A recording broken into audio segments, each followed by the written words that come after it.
ನಿನ್ನೆ ರಾತ್ರಿನೇ ಏನು ಹೇಳಬೇಕು ನಾನೆಲ್ಲ ಹೇಳಿದ್ದೀನಿ. ಏನಾದ್ರು ಇದ್ದರೆ ಖಂಡಿತ ನಿಮ್ಮನ್ನ ಕರಿತೀನಿ. ಸೊ ಅಂಥದ್ದೇನು ಹೊಸ್ತೇನಿಲ್ಲ. ಈಗ ನ್ಯಾನೋ ಕಾನ್ಫರೆನ್ಸ್ ಇದೆ, ಅದಕ್ಕೆ ಇನಾಗ್ರೇಟ್ ಮಾಡಬೇಕಾಗಿದೆ. ಕೆಲವು ಎಂಗೇಜ್ಮೆಂಟ್ಸ್ ಇದೆ, ಕೆಲವು ರಿವ್ಯೂಸ್ ಇದೆ. ಎಲ್ಲ ಮಂತ್ರಿಗಳಿಗೆ ನಾನು ಕೂಡಲೇ ನಾಳೆಯಿಂದನೇ ಎಲ್ಲ ಬರ ಪರಿಹಾರಕ್ಕೆ, ಬರ, ಅತಿವೃಷ್ಟಿ, ಅನಾವೃಷ್ಟಿ ಇವಕ್ಕೆಲ್ಲ ಭೇಟಿ ಮಾಡಬೇಕು ಅಂತ ಹೇಳಿದ್ದೀನಿ. ಟೈಮ್ ವೇಸ್ಟ್ ಮಾಡಿಬಿಡಿ ಅಂತ. ಸೊ ನಾಳೆಯಿಂದನೇ ಎಲ್ಲ ಜಿಲ್ಲೆಗಳಿಗೆ ಹೋಗಬೇಕು ಅಂತ, ಎಲ್ಲ ಆಫೀಸರ್ಸ್ಗೂ ಎಲ್ಲ ಸೈಟ್ ವಿಸಿಟ್ಗೆ ಏರ್ಪಾಡು ಮಾಡಬೇಕು ಅಂತ ಇನ್ಸ್ಟ್ರಕ್ಷನ್ ಕೊಟ್ಟಿದ್ದೀನಿ. ಸೊ ಆ ಕೆಲಸದಲ್ಲಿ ಎಲ್ಲರೂ ಕೂಡ ತೊಡಗ್ತಾರೆ, ಎಲ್ಲ ಜಿಲ್ಲೆಗೆ ಹೋಗಬೇಕು.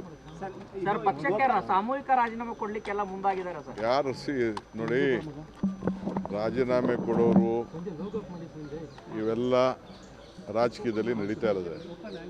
ರಾಜೀನಾಮೆ ಕೊಡೋರ ಬಗ್ಗೆ ಯಾರು ತಡೆಯೋಕ್ಕಾಗಲ್ಲ.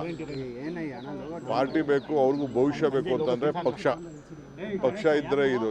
ನನಗೆ ರಾಜೀನಾಮೆ ಕೊಡ್ಬೋದಾಯ್ತಲ್ಲ. ನಾನು ಧರ್ಮ್ ಸಿಂಗ್ ಕಾಲದಲ್ಲಿ, ಬೇರೆ ಕಾಲ, ಸಿದ್ದರಾಮಯ್ಯವ್ರ ಕಾಲದಲ್ಲಿ ಎಲ್ಲ ನನ್ನ ಮಂತ್ರಿಗೆ ತಪ್ಪಿಸ್ತಾರಾದಾಗ ನಾನು ಪರಮೇಶ್ವರ್ ಇಬ್ಬರು ತಾಳ್ಮೆಯಿಂದ ಇರಲಿಲ್ವಾ? ನಿನ್ನೆ ಯಾರು ಹೇಳಿಲ್ವಾ? ನಾನು ವೀರೇಂದ್ರ ಪಾಟೀಲ್ ಕಾಲದಲ್ಲಿ ಬಂಗಾರಪ್ಪನವ್ರಿಗೆ ಕೊಟ್ಟಿರಲಿಲ್ಲ, ಖರ್ಗೆ ಸಾಹೇಬ್ರಿಗೆ ಕೊಟ್ಟಿರಲಿಲ್ಲ, ಧರ್ಮ್ ಸಿಂಗ್ಗೆ ಕೊಟ್ಟಿರಲಿಲ್ಲ. ಅವರೆಲ್ಲ ಚೀಫ್ ಮಿನಿಸ್ಟರ್ಗಳಾಗಲಿಲ್ವಾ? ಇವೆಲ್ಲ ಪೇಷನ್ಸಿಂದ ಈ ಸಂದರ್ಭದಲ್ಲಿ ಇರಬೇಕಾಗ್ತದೆ. Party is very much important. ಯಾರು ರೆಸಿಗ್ನೇಷನ್ ಕೊಟ್ಟರೆ within few minutes I am going to accept. ನಾನು ಈಗಾಗಲೇ ಎಲ್ಲ ನಮ್ಮ ಬೋರ್ಡು, ಕಾರ್ಪೊರೇಷನ್ನು ರಿವ್ಯಾಂಪ್ ಮಾಡ್ತಾಯಿದ್ದೀನಿ. ಎಲ್ಲ ನಮ್ಮ ಆಗಲೇ ಟೈಮ್ ಆಯಿತು. ಎಲ್ಲರಿಗೂ 2 ವರ್ಷ ಅಂತ ಮುಂಚಿತವಾಗಿ ನಾವು ಹೇಳಿದ್ದು, ಮಂತ್ರಿಗಳಿಗೂ ಹೇಳಿದ್ದು ಅದನ್ನು ನಾವು ಮುಂಚಿತವಾಗಿ 2 ವರ್ಷ. ಈಗ ಎಲ್ಲರೂ ಕೂಡ ನಾನು ರೆಸಿಗ್ನೇಷನ್ ಸಬ್ಮಿಟ್ ಮಾಡಿ ಅಂತ ಅಂದ್ಬಿಟ್ಟು ಬೋರ್ಡು, ಕಾರ್ಪೊರೇಷನ್ಗೆ ಫಸ್ಟು ನಮ್ಮ ವರ್ಕರ್ಸ್ಗೆ ಹೇಳ್ತೀನಿ. ವರ್ಕರ್ಸ್ ಎಲ್ಲ ಫಸ್ಟು ಫಿಲಪ್ ಮಾಡ್ತೀನಿ. ಆಮೇಲೆ MLAsನ ಕರೆದು ಒಬ್ಬೊಬ್ಬರನ್ನೇ ಮಾತಾಡ್ತೀನಿ.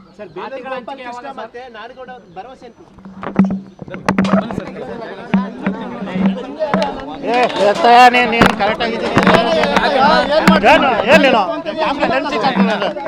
ನೀನೇನು ಹೇಳೋದು ನನಗೆ? ನೀನು ತಪ್ಪಿಂದ ನೀನು ಯಾಕೆ ಬರ್ತೀಯ? ಮಾತಾಡಿದೆ ನೀನು.